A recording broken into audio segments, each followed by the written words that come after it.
नमस्ते। पता है, कभी कभी ना कुछ कहानियां हमें जिंदगी के सबसे बड़े सबक सिखा जाती हैं। तो आज हम कुछ ऐसी कहानियों में डुबकी लगाएंगे जो हमें अपने अंदर की दुनिया को बेहतर समझने और कह सकते हैं उस पर काबू पाने में मदद करेंगी। अच्छा, चलिए एक सवाल से शुरू करते हैं। अगर कोई पूछे कि शांति मतलब पीस, उसकी सबसे अच्छी तस्वीर कैसी दिखेगी, तो दिमाग में क्या आता है? शायद एक शांत झील या फिर सुबह सुबह उगता हुआ सूरज, है ना? अब जरा सोचिए, एक बहुत बड़ी आर्ट कंपटीशन हो रही है। इनाम है $10 मिलियन और टॉपिक है शांति। लेकिन मजे की बात यह है कि जब विनर का नाम अनाउंस हुआ तो सब हैरान रह गए। क्यों? क्योंकि जो पेंटिंग जीती उसमें शांति तो दूर दूर तक नहीं थी, बल्कि एक भयानक तूफान था। अब जाहिर सी बात है, हर कोई हैरान था। उस पेंटिंग में बिजली कड़क रही थी, घने काले बादल छाए हुए थे और चारों तरफ बस तबाही का मंजर था। मतलब शांति का एकदम उल्टा। सबको लगा कि भाई जजों से कोई बहुत बड़ी गलती हो गई है। लेकिन उस पेंटिंग में एक गहरा राज छिपा हुआ था। एक ऐसा राज जिसे समझने के लिए ना उसे बहुत गौर से देखना जरूरी था। और यहीं से हमें शांति के असली मतलब का पता चलता है। उस गरजते बरसते तूफान के ठीक बीच में एक छोटा सा घर था, और जब लोगों ने थोड़ा और ध्यान से देखा तो उसकी खिड़की में एक चेहरा दिखाई दिया। और कमाल की बात यह थी कि उस चेहरे पर डर का नामो निशान नहीं था, बस एक हल्की सी सुकून भरी मुस्कान थी। और देखिए, यही तो सबसे बड़ा आइडिया है। असली शांति का मतलब ये नहीं कि जिंदगी में कोई तूफान ही ना हो। असली शांति तो ये है कि बाहर चाहे कितना भी शोर हो, कितना भी केओस हो, हम अंदर से शांत रह पाएं।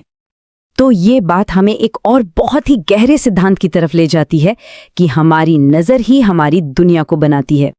संस्कृत में एक बहुत पुरानी और गहरी कहावत है, यथा दृष्टि तथा सृष्टि। इसका सीधा सा मतलब है कि ये दुनिया हमें वैसी नहीं दिखती जैसी वो असल में है, बल्कि वैसी दिखती है जैसे हम खुद हैं। इसे ना एक छोटी सी कहानी से समझते हैं। सोचिए, एक बच्चा है, वो पहाड़ों में जाता है और जोर से चिल्लाता है, तुम कौन हो? तो पहाड़ों से आवाज गूंजकर वापस आती है, तुम कौन हो? फिर वो बच्चा चिल्लाता है, मैं तुमसे प्यार करता हूं, और पहाड़ों से वही प्यार भरी आवाज लौट कर आती है।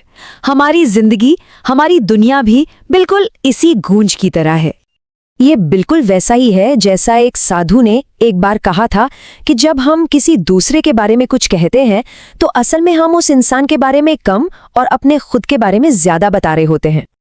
ठीक है, तो अगर नजरिए से ही सब कुछ तय होता है तो सवाल ये उठता है कि जब जिंदगी में सचमुच की मुश्किलें आए तब ये फलसफा कैसे काम करता है। इसके लिए भी एक बहुत अच्छी कहानी है। ये हमें सिखाती है कि मुश्किलों का सामना करने के 3 अलग अलग तरीके हो सकते हैं, और ये सब समझाया गया है बस एक पतीले में उबलते हुए पानी से। देखिए, जब उबलते पानी में आलू जाता है तो वो सख्त होता है पर निकलकर नरम और कमजोर हो जाता है। अंडा बाहर से नाजुक होता है पर अंदर जाकर सख्त हो जाता है।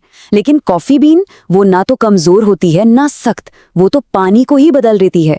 उसकी खुशबू, उसका रंग, सब कुछ। तो सवाल ये है कि जब मुश्किलें आए तो हमें आलू बनना है, अंडा बनना है, या फिर कॉफी बीन? तो आखिर में अगर हम अपनी दुनिया को बदलना चाहते हैं तो इसकी शुरुआत होती है सबसे बड़ी लड़ाई जीतने से। और वो लड़ाई किसी और से नहीं बल्कि हमारे अपने अंदर है। इसमें सबसे पहले आता है गुस्सा। सोचिए, गुस्से में बोले गए शब्द ना उस कील की तरह है जिसे दीवार में ठोक दिया गया हो। आप बाद में कील तो निकाल सकते हैं, लेकिन वो जो छेद है वो हमेशा वहीं रह जाता है। ठीक इसी तरह हमारे शब्द भी दूसरों के दिल पर ऐसे ही निशान छोड़ जाते हैं जो कभी नहीं भरते। और गुस्से की तरह ही डर का भी कुछ ऐसा ही मामला है।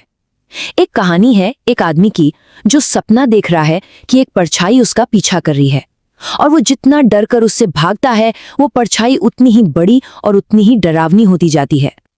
लेकिन फिर वो आदमी अचानक रुक जाता है। वो पलटकर उस परछाई का सामना करता है और कहता है, मैं तुमसे नहीं डरता। और जानते हैं क्या होता है?